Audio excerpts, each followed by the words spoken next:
짧은 시간 안에 이 영상 한 개로 사람들이 잘 모르는 비트코인에 대한 본질과 꾸준히 비싸질 수밖에 없는 원리에 대해서 심도 있게 알려드리도록 하겠습니다. 사이페딘 아모스라는 경제학자가 이야기합니다. 비트코인이 아니면 암호화폐는 존재하지 않습니다. 비트코인이 단 하나의 중요한 암호화폐인 이유는 비트코인만이 유일하게 탈중앙화를 이룬 암호화폐이기 때문입니다. 비트코인만이 아무도 제어할 수 없고 탈중앙화라는 건 그냥 누가 와서 하고 싶다고 해서 할 수 있는 게 아닙니다. 제대로 탈중앙화를 이루기 위해서는 화폐를 제작한 창시자조차 해당 시스템을 건드릴 수 없어야 합니다. 현재 비트코인은 이러한 탈중앙화 시스템을 완벽하게 구현해낸 전세계 유일한 디지털 화폐이며 이 시스템 대단한 이유는 만든 사람조차 본인이 제어하지 못하는 것을 구축한다는 것은 정말 어려운 일입니다. 왜냐면 내가 뭔가를 만들면 바꿔버릴 수도 있는 능력이 있을 테니까요. 우리는 이것의 원리를 이해하기 위해선 블록체인 시스템을 이해해야 합니다. 현재 우리가 사용하고 있는 화폐는 은행에 맡겨 인터넷 뱅킹 혹은 카드로 사용하고 있는데요.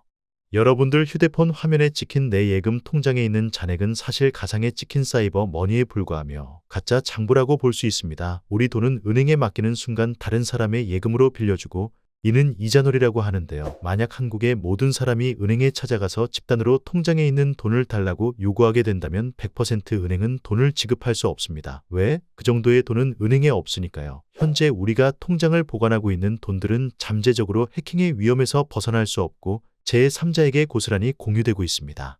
예를 들어 A라는 사람이 B라는 사람에게 돈을 보내면 은행은 그 정보를 중앙 서버에 저장시키는데요. 은행은 여기서 A와 B의 중개 역할을 맡게 됩니다. 은행은 이러한 정보를 안전하게 보관하지만 해킹의 취약점은 분명히 존재할 수밖에 없습니다. 무엇보다 비도덕적인 시중 은행은 알게 모르게 우리 정보를 다른 기관에게 공유하거나 경기 침체가 발생될 때 최악의 상황으로는 일명 뱅크런이 일어날 수도 있는데요. 비트코인 창시자 사토시 나카모토는 이런 중앙 시스템의 취약점을 알게 되어 돈의 유통 정보를 중앙은행 시스템이 아닌 특정 화폐를 사용하는 모든 사람들이 그 모든 유통 정보를 나눠 가질 수 있게끔 블록체인 시스템을 선택합니다. 그 정보를 조작하지 못하게 모든 블록의 정보를 하나의 체인으로 묶어서 블록체인 기반으로 2009년에 비트코인은 세상에 탄생하게 되었는데요. 비트코인 여기서 블록체인의 핵심은 모든 거래자의 거래 장부를 투명하게 공개함으로써 이를 분산형 시스템이라 하는데 이건 기존 은행 시스템과 달리 절대적으로 붕괴될 가능성이 없습니다. 여러 곳에 보관한 장부들이 몇 개 소실된다고 해도 수많은 서버에 저장되어 보관되기 때문인데요.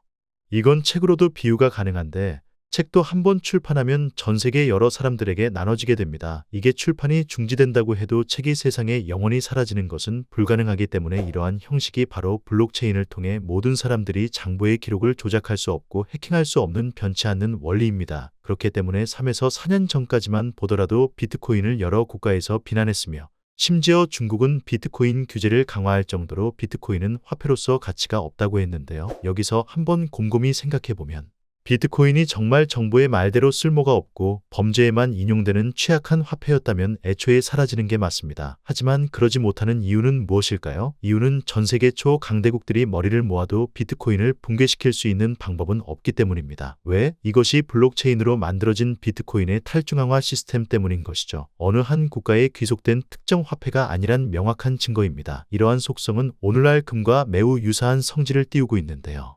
사실 모두가 금을 사고 싶어하고 모두가 비트코인을 채굴하고 싶어합니다. 하지만 현실은 평범한 사람들이 금을 직접 캐는 것은 불가능에 가까우며 비트코인 채굴도 현재는 막대한 자본금과 충분한 전기를 사용할 수 있는 법적 허가를 받지 않는 이상 금과 같이 채굴이 불가능합니다. 그에 비하면 우리가 일상생활에서 사용하는 화폐는 대출을 통해 언제 어디서든지 쉽게 구할 수 있습니다. 기업도 투자금을 대출로 끌어모아서 쓰듯이 모든 주체가 거의 빚을 지고 살고 세계 유일하게 가장 얻기 쉬운 자산은 바로 현금이라는 것이죠.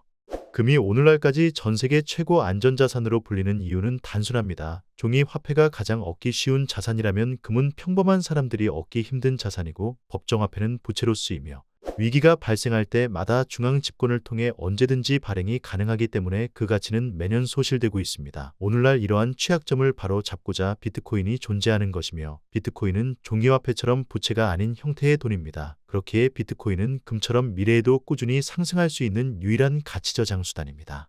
대량으로 생산되는 물건은 수요가 많더라도 그 값은 떨어지게 돼 있습니다. 그렇다면 아무리 노력해도 대량으로 생산되지 못하는 건 무엇이 있을까요? 지난 수백 년간 역사를 보면 답이 나오는데 그것은 바로 금입니다. 그래서 부자들이 귀금속을 모으거나 전쟁 위기가 발생했을 때 화폐 가치 하락을 방어하기 위해 금을 모으는 것입니다. 그 이유는 바로 비트코인처럼 어느 나라에도 귀속되지 않기 때문입니다. 또한 금은 대량 생산이 불가능하기 때문에 장기적으로 값이 떨어지지 않는 한정된 생산성을 띄우고 있는데요. 저는 이러한 금의 형태로 충분히 투자 자산으로서 가치가 뛰어나다고 생각하지만 여러분들이 투자할 수 있는 목돈이 있다고 하신다면 저는 금이 아닌 비트코인을 선택하는 게 가장 현명한 결정이라고 생각합니다. 그 이유를 조금 더 심화적으로 접근해 본다면 앞에서도 말씀드렸지만 희소성이 존재하고 가치 있는 자산은 한정된 생산성을 가지고 있습니다. 이는 더 갖고 싶어도 더 못 구한다는 뜻이죠. 그렇기에 오늘날까지 금은 전 세계가 선택한 유일한 최고 안전자산이라 불릴 수 있는 건데요. 비트코인 또한 마찬가지로 2009년 세상에 탄생되었을 때부터 2100만 개라는 한정된 수량이 고정되어 있습니다. 하지만 금은 자연서 채굴 가능성이라는 희박하지만 현재 생산된 금이 추가적으로 생산될 수 있다는 의미를 가지고 있습니다. 예를 들면 오늘날 1만 톤의 금이 있다면 3년 뒤에 이의 2배인 2만 톤이 될 수 있다는 이야기죠. 이게 불가능이 아니란 것은 최근 중국 지질학자들은 1000톤에 달하는 금을 발견하면서 전 세계의 금 공급량 0.5%가 추가되었는데요.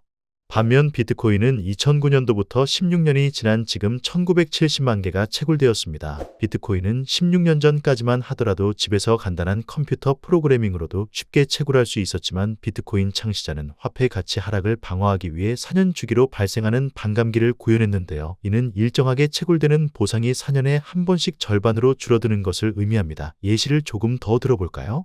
현재 비트코인은 전체 발행량의 94%가 발행되었습니다. 남은 6%를 채굴하려면 지난 16년이 아닌 이의 10배에 달하는 116년을 채굴해야 합니다. 왜 그러냐고요? 이건 앞에서도 설명드린 4년 주기에 걸친 반감기라는 시스템의 원리입니다. 생산은 더욱 힘들어지고 보상은 줄어드는 것을 의미하죠. 마지막 한 개의 비트코인은 2100년도부터 채굴이 가능합니다. 이를 가지기 위해서는 2100년부터 2140년까지 40년이란 시간이 소요되는데요. 나중에 비트코인 한 개를 자식에게 물려주게 된다면 비트코인 네트워크를 보호하는 데 사용된 40년치 에너지를 상속해주는 것과 같은 본질을 가지고 있습니다. 현재 이러한 비트코인은 전 세계 어떤 자산과도 대체할 수 없는 성질을 띄우고 있기 때문에 국제통화기금 IMF에서는 비트코인을 디지털 금으로 인정했으며 이는 비트코인을 비생산 비금융 자산으로 분류했다는 것인데 이 자산은 대표적으로 금과 토지처럼 전쟁이 발생해도 피해가 가지 않는 대체 불가능한 자산이란 것을 이미 입증하게 되었습니다.